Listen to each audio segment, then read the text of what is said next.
Assalamualaikum warahmatullahi wabarakatuh. Nama saya Syafira Adenin Ardana, NIM 1902311000117.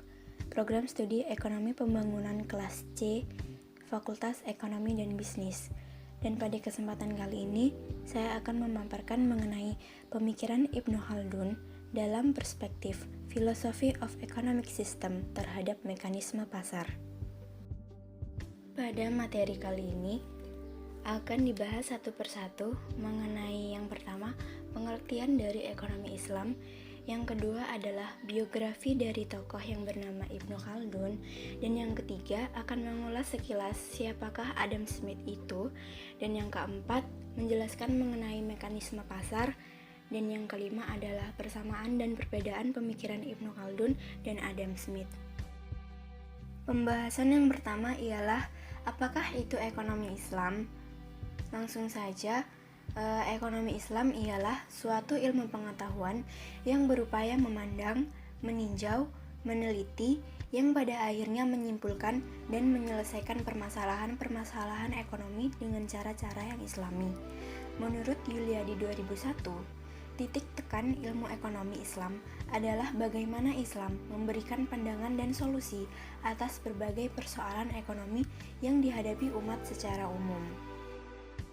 Dalam lintasan sejarah umat Islam, didapati banyak sekali tokoh yang membincangkan persoalan ekonomi yang secara sosiologis turut membangun teori-teori atau konsep ekonomi, seperti Abu Yusuf, Yahya bin Adam, Al-Ghazali, Ibnu Rushd, Al-Iz bin Abdissalam, Al-Farabi, Ibnu Taimiyah, Ibnu Khaldun, Al-Makrizi, dan lain-lain. Dalam sejarah ekonomi di dunia, muncul beberapa ekonom Islam dan konvensional yang mengangkat tema keilmuan tentang mekanisme pasar, seperti Ibnu Khaldun dan Adam Smith. Pada penjelasan yang kedua akan dijelaskan siapakah Ibnu Khaldun tersebut.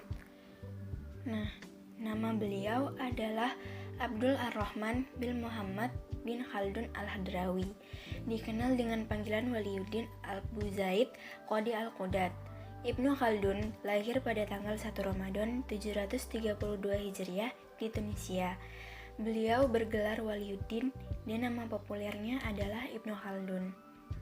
Ibnu Khaldun merupakan seorang sejarawan muslim dari Tunisia dan sering disebut sebagai bapak pendiri ilmu historiografi, sosiologi, dan ekonomi.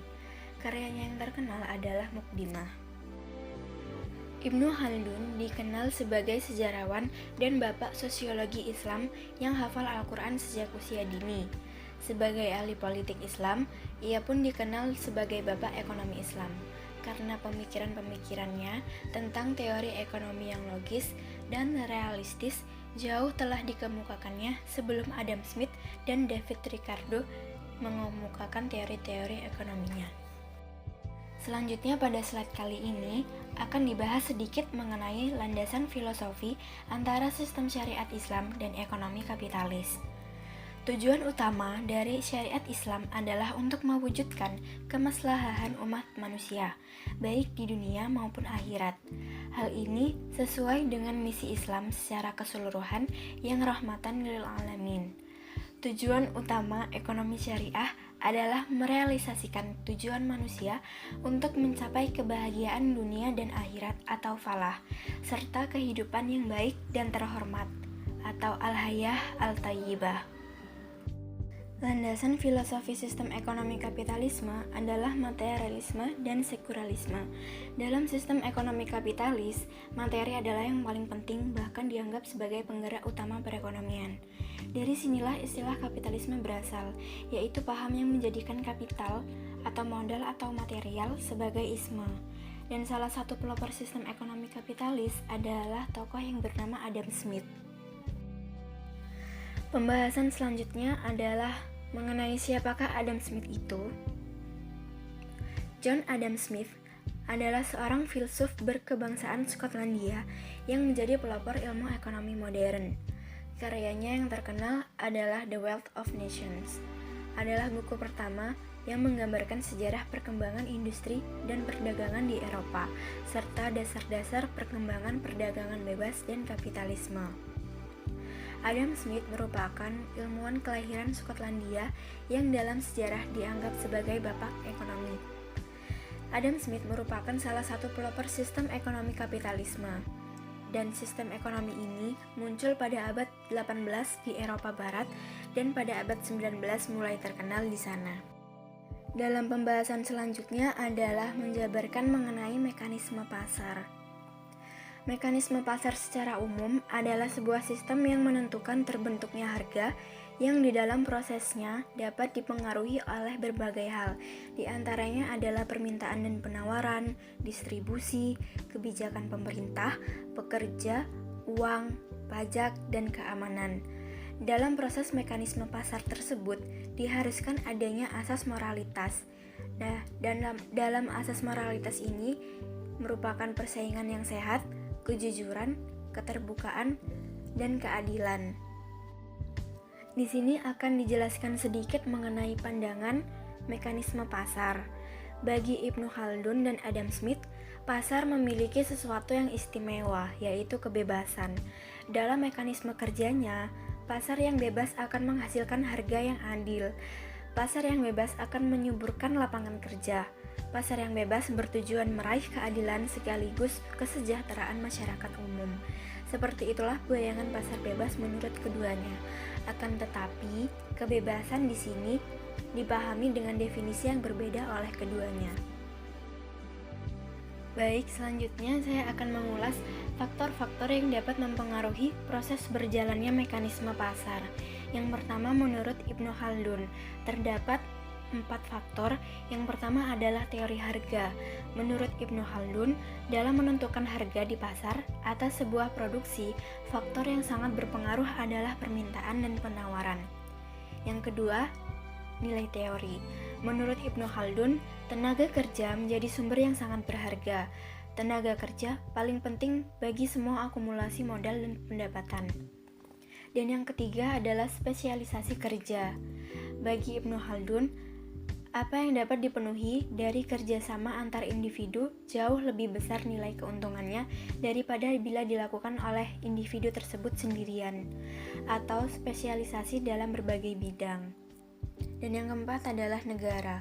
Menurut Ibnu Khaldun, negara berfungsi untuk menegakkan hukum pada masyarakat dan menjamin kehidupan yang makmur bagi masyarakat, serta menciptakan iklim pembangunan yang rata demi terciptanya keadilan. Baik, yang selanjutnya adalah menurut Adam Smith. Yang pertama adalah teori harga. Smith menjelaskan harga alamiah adalah harga yang timbul apabila segala sesuatu berlangsung dengan sendirinya. Dalam arti, pada satu masyarakat di mana terdapat kebebasan bertindak, di mana semua orang bebas untuk menghasilkan apa yang diinginkannya dan menukar apa yang disukainya. Dan yang kedua adalah spesialisasi kerja. Menurut Adam Smith, produktivitas tenaga kerja dapat ditingkatkan melalui apa yang disebutnya dengan pembagian kerja atau division of labor. Pembagian kerja akan mendorong spesialisasi di mana orang akan memilih mengerjakan yang terbaik sesuai dengan bakat dan kemampuannya masing-masing. Dan yang ketiga adalah spesialisasi kerja. Menurut Adam Smith, produktivitas tenaga kerja dapat ditingkatkan melalui apa yang disebutnya dengan pembagian kerja atau division of labor. Dan yang keempat adalah negara. Adam Smith, seorang yang dalam sejarah dianggap sebagai libertarian, menolak campur tangan pemerintah demi kebebasan tiap orang. Laissez-faire atau diartikan sebagai biarkan alam melahirkan harmoni sosial tanpa campur tangan dari pemerintah. Pembahasan yang terakhir adalah menjelaskan bagaimana persamaan dan perbedaan pemikiran Ibnu Khaldun dan Adam Smith. Berikut adalah persamaan pemikiran dari Ibnu Khaldun dan Adam Smith.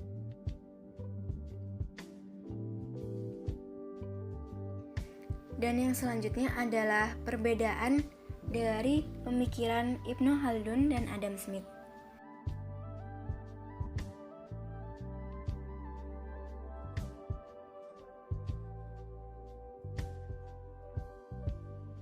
Baik, kurang lebih seperti itu video pemaparan dari saya.